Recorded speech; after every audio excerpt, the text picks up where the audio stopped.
আজকে যেই ফলটি আমি আপনাদের সাথে শেয়ার করব তার নাম হচ্ছে ডেউয়া।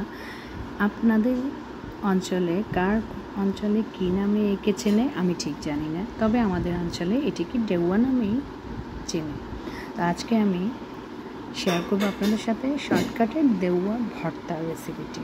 দেখতে পাচ্ছেন আমি প্রাথমিকভাবে দেউয়াগুলোকে ভালোভাবে ধুয়ে নিয়েছি, তারপর এর থেকে সবগুলো ডেউয়াকে আমি ছাড়িয়ে নিচ্ছি।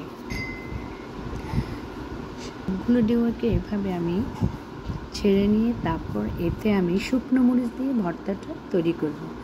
শুকনো মরিচটাকে আমি আগুনের উপর দিয়ে পুড়ে তারপর ভর্তার রেসিপিটি তৈরি করব।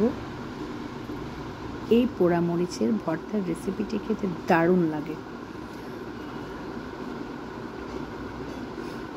তারপর একে একে আমি 4টা ডেউয়াকে আমি ছাড়িয়ে নিয়েছি।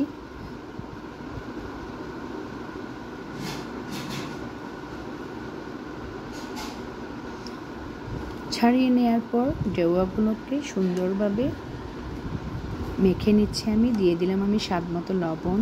তারপরে মরিচগুলোকে আলাদা একটা বাটিতে বা একসাথেও আপনি মেখে নিতে পারবেন, কোনো সমস্যা নেই, বেশি কিছু লাগে না এই ডেউয়া ভর্তাটিতে। তারপর সবগুলো খুলে নেওয়ার পর মরিচ, লবণ, তারপর চিনি সব কিছু মেখে ব্যাস এই তো হয়ে গেল আমার ডেউয়ার ভর্তাটি। তো এখানে আমি আমার 4টা ডেউয়ার মধ্যে 3টে ডেউয়া খুবই মিষ্টি ছিল, আরেকটা হালকা পাতলা টক ছিল। তো সেই টকটা ধরা পড়েনি, কারণ 3টাই তো মিষ্টি। এই তো দেখতে পাচ্ছেন সবগুলো একসাথে আমি এখন মেখে নিচ্ছি। খেতে দারুণ, অসাধারণ, দুর্দান্ত, ভিটামিন সি এ ভরপুর, যেহেতু এটি হলুদ একটি ফল। ভালো লাগলে আজকের এই রেসিপিটি লাইক, শেয়ার, কমেন্টস করবেন। আর বিদায় নিচ্ছি ভিউয়ার্স। আসসালামু আলাইকুম। ভালো থাকবেন, সুস্থ থাকবেন। আল্লাহ হাফেজ।